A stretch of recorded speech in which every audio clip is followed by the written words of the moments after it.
All right. Welcome, everyone. I'm happy to see this many people on the last day after the after party and the after party and probably someone's after party. I'll loosen things up, Maybe we all just had a night out last night. Maybe start with a joke. I've been doing this at a lot of presentations. You can take this and steal it. I have to give credit to Landon. So if you go to the Atlan booth and you see Landon and you like this joke, give him some credit. He's right here. All right, so we'll start with this. A SQL query walks into a bar, goes up to the first two tables it sees and says, "Can I join you?" Thank you. Other than being a stand-up comedian, my name's Austin Kronz. I'm the director of data strategy here at Atlan. At Atlan, we're trying to build a home for data teams. It's an active metadata platform, or modern data catalog. And we've had a unique, I think, story as a company because much like the folks in this room right now, we actually were a data team before we were a software company.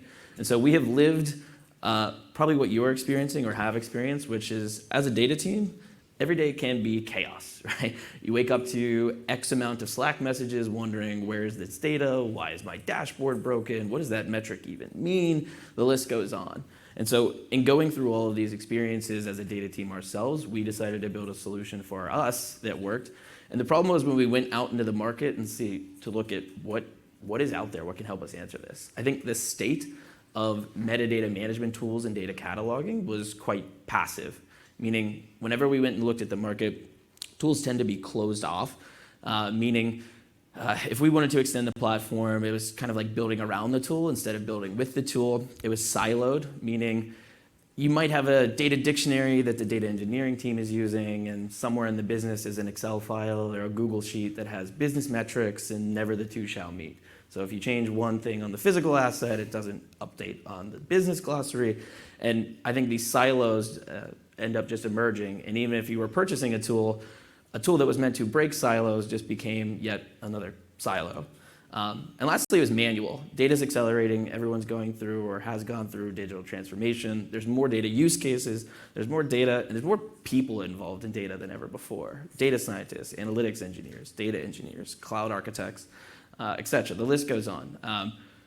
And so a manual technology that doesn't have automation, isn't using AI, is something that just didn't scale with our needs at the time.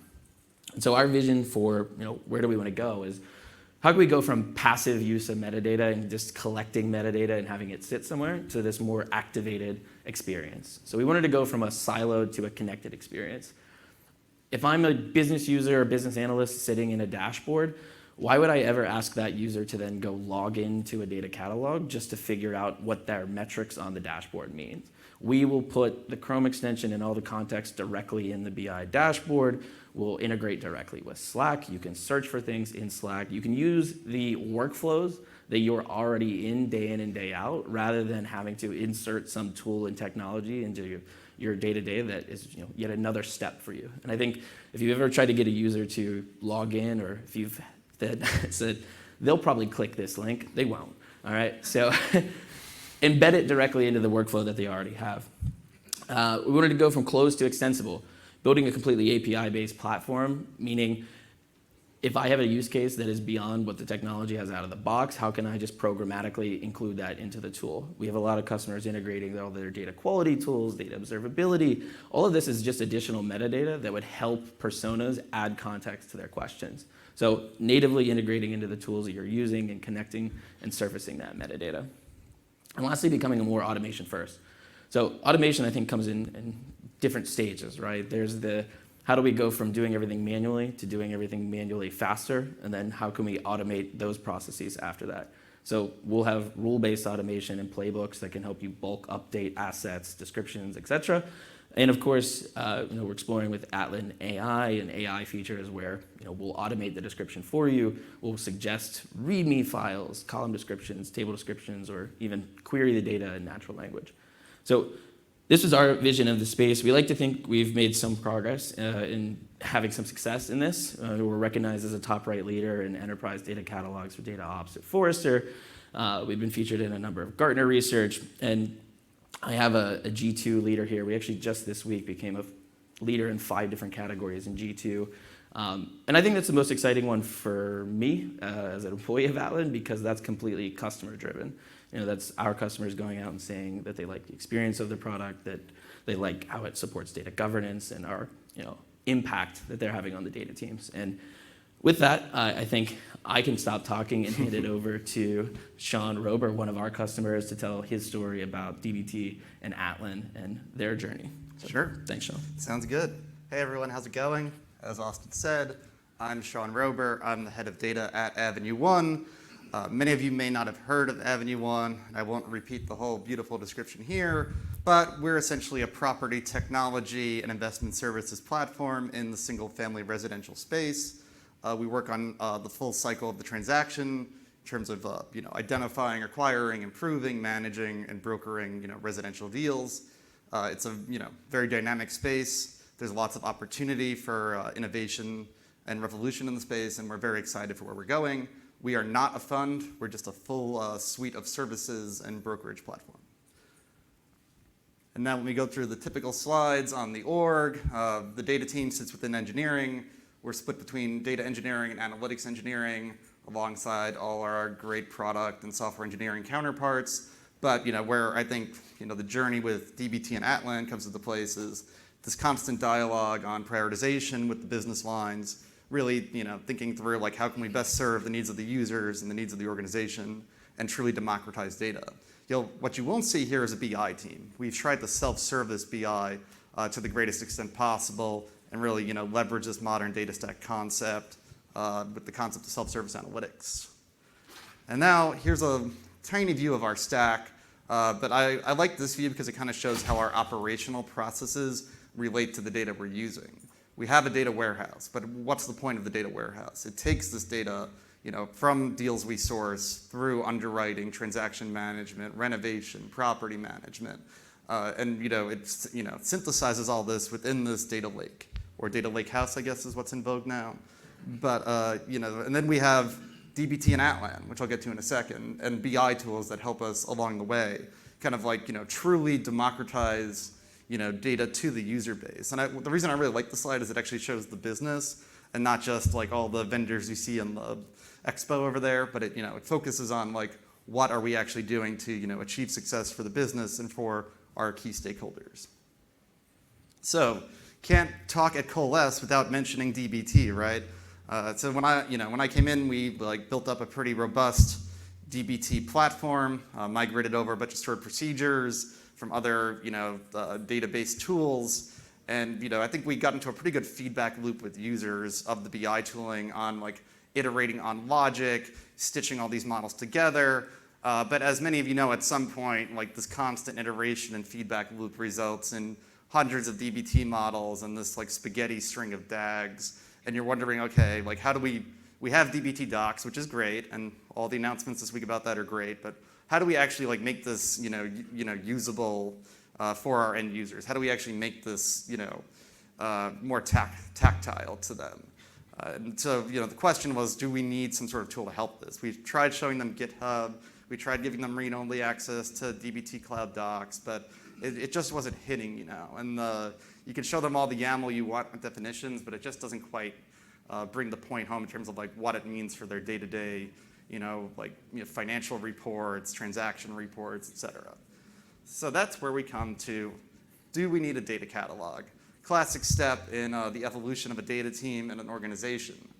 I did not create this meme, but I just really like the XLS file piece of it. And I think the idea's always been a data catalog is nice to have or complex to set up, or you have to constantly have this data quality team now maintaining definitions in it. And I think with tools like Atlan out there, we began to realize, well, maybe there's ways where we could document once and display everywhere, which is really where you want success. And so we went through a decent proof of concept phase with a few different companies, and we found our friends here at Atlan. And why did we like it? Integrations with DBT and our BI tools. We could assign data stewards, which was really important to us because when you get these Jira tickets as a data admin, and sometimes you realize it's actually the source data is messed up from the user themselves. And so it's how do you really print that those users have ownership over this source data, whether it's a software engineer or a product manager or a transaction manager who's actually entering the data at the source or creating the software model. And I think assigning that data steward is a huge piece of like beginning your governance journey. The column level lineage traceback was really amazing for us in terms of giving users the ability to find the column in a BI report and then trace it all the way back, even now to the ETL sources, which really allows them to see like, okay, the logic is what we thought it was, but it's not showing the right output because like we forgot that we needed to add this other piece in. And then tying glossary terms to data assets, it made that really easy for us. And also talking about Jira, the ability to directly create support tickets, in Atlan and send it to the data team or to other teams that have source data issues was, pretty great for us. The only thing it doesn't do yet is automatically document everything. But with the LLM revolution happening, maybe we'll get to that point sooner rather than later, right, Austin? It's already up. And then this is my dog Harper. How did it end up? We're very happy. We're in a much better place. Our business users feel more involved in the creation of the data and the logic and understanding that they're accountable for these glossary terms. We had some rollout materials, which you can see here, about like trying to explain Atlan and the need for the data catalog to the business users. Because it's easy to justify to this group, but how do you justify it to your end users? So we kind of had a mini rollout training program at Avenue One for Atlan. And I think we've gotten a lot of positive feedback from analysts. We have seen people who don't have deep SQL skills still able to like trace back either through terms or lineage or even SQL statements and find like, oh, hey guys, I think this is where the issue is. You might need to do a PR on this in DBT. And I think the tagging features also were great for searchability. And I think when we get into this AI space, the ability to tag your metadata and your assets is just like so critical to actually like achieving any sort of automation or AI helper type stuff. And what do I see as next? I gave a talk at a DBT meetup on LLMs a few months ago, and I think Atlan and LLMs seem to make a lot of sense to me in terms of like you have all this metadata and you have connections to your data lake. Can you use like these GPT models to start like telling you what's going on and giving you advice and auto writing SQL and all that? Data contracts and semantic layer. We saw the DBT mesh announcement this week. I think there's just going to be more and more of this like approach to governance, both on the left and right spectrum. On the left, it'll be data contracts. This JSONified version of hey, here's like what we're expecting the product output to be. And then on the right side, it's going to be this metrics layer output of like, hey, here's what we're actually expecting our KPIs to look like. And if they don't match this, then either the data team's doing something wrong or the business user's doing something wrong, and we need to sort that out. And I think finally, and I think Atlan will love this, I really do see like something like a data catalog becoming the center of the stack in an AI-first world. It like really meshes well with, see mesh?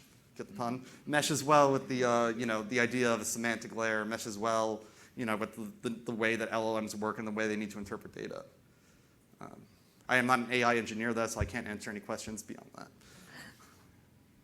And yeah, that's it for me. Austin, anything else to wrap up? Yeah, no, I think if you have questions, we'll be at the Atlan booth in the expo hall. If you want to hear more about, I think the key part of this story is how do you connect consumers and producers. It's an ongoing challenge in the data world, and I don't think without something like a catalog, it's quite challenging to have one single place where multiple personas can live.